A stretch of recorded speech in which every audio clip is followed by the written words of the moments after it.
Hello বন্ধুরা, তোমরা সবাই কেমন আছো? আমি খুব ভালো আছি।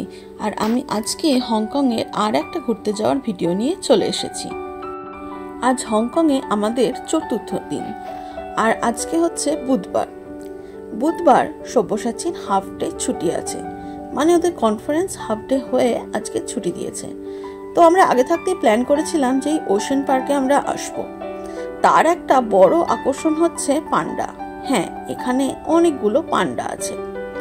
কিন্তু ওশেন পার্কে ঢুকেই আমরা প্রথমে একটা অ্যাকোরিয়ামে গেলাম। আর চলো দেখাই অ্যাকোরিয়ামে কি কি দেখলাম।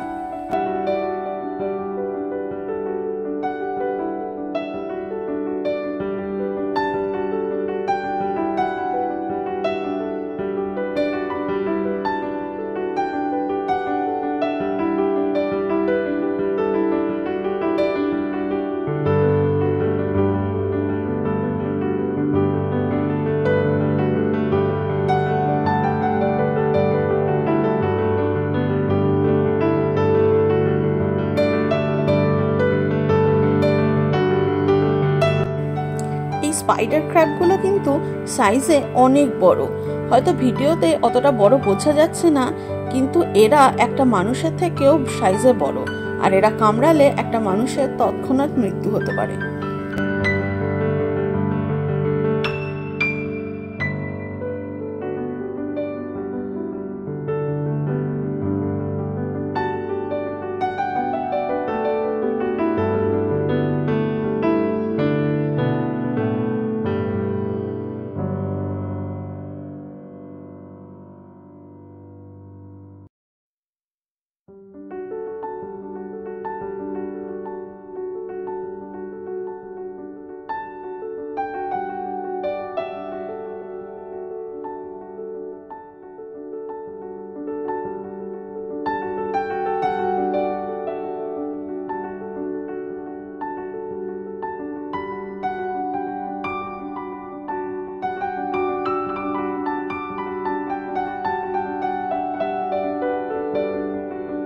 এর আগে যেখানটায় ঢুকেছিলাম ওখানে ওই দুটো বাঁদর ছাড়া কিন্তু কোনো পান্ডা নেই। ওরা বললো পান্ডাগুলোকে ওরা শিফট করিয়ে দিয়েছে এইখানে। আর তারপরেই ঢুকে আমি এই বড় একটা পান্ডার দেখা পেলাম।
পান্ডাগুলোর ওখান থেকে ছেড়ে আসতে আমার মনই হচ্ছিল না, কিন্তু আমাদের আরো অনেক কিছু টিকিট কাটা আছে।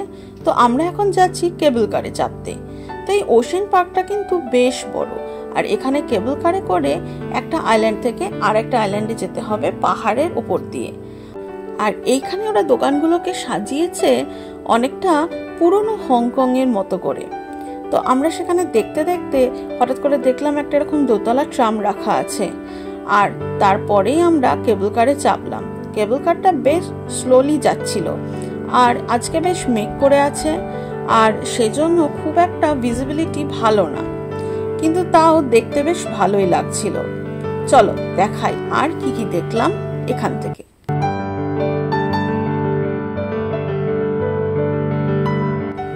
আমরা এবার কেবল কার থেকে নেমে গেছি, আর নেমে আর একবার চারিধারটা দেখে নিয়ে আমরা হাঁটা দেব বাকি রাইডগুলোর উদ্দেশ্যে।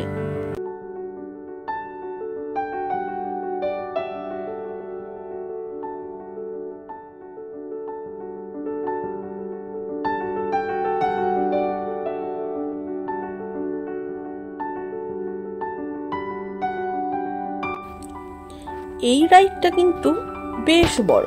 এখানে অনেকজন একসাথে মিলে বসতে পারে, আর এটা আস্তে আস্তে ওপরে ওঠে, কিছুক্ষণ স্টে করে আবার নেমে আসে। তো আমরাও ঠিক করলাম এটাতে চাপবো। আর ওপরে ওঠার পর দেখলাম এই রকম একটা ভিউ, খুব সুন্দর লাগছে, ওপর থেকে পুরো ওশেন পার্কটা দেখা যাচ্ছে।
গতকাল ডিজনিল্যান্ডে এইরকম অনেকগুলো রাইডে আমি চেপেছি, তাই আজকে আর এই রাইডটাতে আমার চাপার ইচ্ছা হলো না।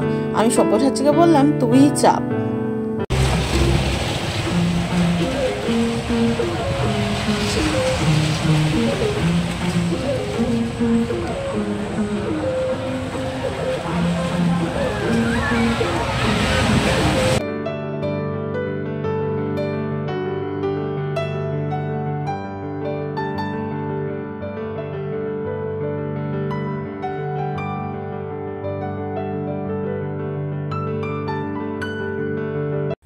আর ওটা থেকে নামার পরে আমরা এগোলাম যেটাতে চাপবে বলে সব্যসাচী অনেক দিন থেকে প্ল্যান করেছে, সেটা হলো হেয়ার রাইজার, মানে সব থেকে ভয়ঙ্করতম রাইড। এবং এখানে পুরো মাথাটা নিচের দিকে হয়ে যাবে এরকমভাবে করা আছে। তার আগে চলো আর একটা রাইড দেখায়। এটাতে সব্যসাচী আমাকে জিজ্ঞেস করছিল চাপবি নাকি, আলাম হ্যাঁ, ওটা উপরে উঠবে আর আমার ওজনটা না নিতে পারলে আমি ধুপ করে নিচে পড়ে যাব, আমার ওঠার কোনো দরকার নেই। তো এটা আমরা জাস্ট দেখছিলাম, সবাই খুব চেঁচাচ্ছিল, আর ওদের চেঁচানি শুনেই আমি বুঝে গেছি না না বাবা, এটা আমার জন্য না।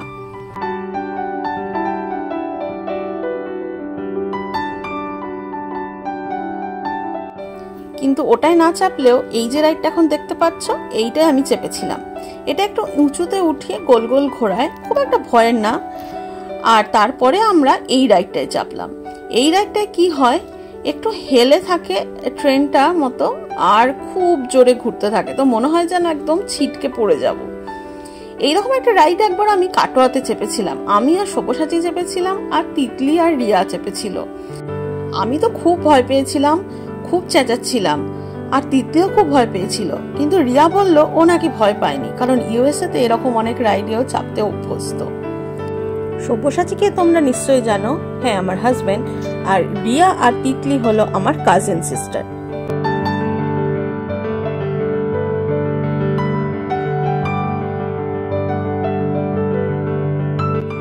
এইখানে যেটা দিয়ে আমি এখন হাঁটছি, এটা একটা গ্যাম্বলিং করার মতো বলতে পারো। একটু টাকা দিয়ে খেলতে হবে, বলটা যেখানে পড়বে যদি ঠিক নাম্বারে পড়ে তাহলে ওই নাম্বারের জন্য যা গিফটটা আছে সেটা তুমি পাবে। তো আমার খুব ইচ্ছা করছিল এটা খেলার, কিন্তু টাকার যেটা ইনিশিয়ালি যে টাকাটা দিয়ে শুরু করতে হবে সেটা অনেকটা টাকা। আর সব্যসাচী আমাকে বললো যে ওটা খেলার দরকার নেই, তুই টাকাটা দিয়েই ওদেরকে বল যে আমাকে একটা গিফট দাও, কারণ ওই ফেলে তুই কোনোদিনই জিততে পারবি না। আর এই ফাইনালি আমরা হেয়ার রাইজারে চলে এসেছি।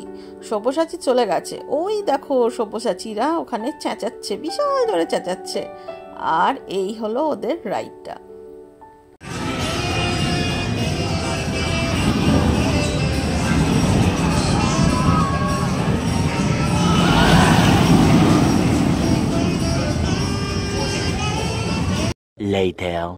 তো সারাদিনে তুই কি করলি? সারাদিনে আমি একটাই কাজ করেছি, আমি পান্ডা দেখেছি আর পান্ডার সাথে অনেক ফটো তুলেছি। যাবার সময় মেঘলা করে থাকার জন্য যেরকম লাগছিল, ফেরার সময় কিন্তু আলো জ্বলছিল এবং একটু পরিষ্কার হওয়াতে অনেকটা বেশি ভালো লাগছিল। আর আস্তে আস্তে আমরা এবার নিচের দিকে নামছি। আমাদের প্রায় হাফ ডে গেল এই ওশেন পার্কে, আর তারপরে আমাদের কিন্তু আরও অনেক কিছু প্ল্যান আছে। নেমে আমার ওই রাস্তাটা দিয়ে হাঁটতে হাঁটতে আমি আরেকবার দেখে নিলাম পুরোনো দিনের হংকং শহর বোধহয় এইরকমই ছিল, অনেক আলো দিয়ে সাজানো, আর দুধারে মোমো ডাম্পলিং এর দোকান বা গ্যাম্বলিং এর দোকান। বেশ মিলেছে না, ডাম্পলিং আর গ্যাম্বলিং। এইখানে আরেকটা রাইড ছিল, আমি ওটাতে চাপবো না, আগেই বলে দিয়েছিলাম। আর এরপরে অনেক দেরিও হয়ে যাচ্ছে, আমাদেরকে বেরোতেও হবে।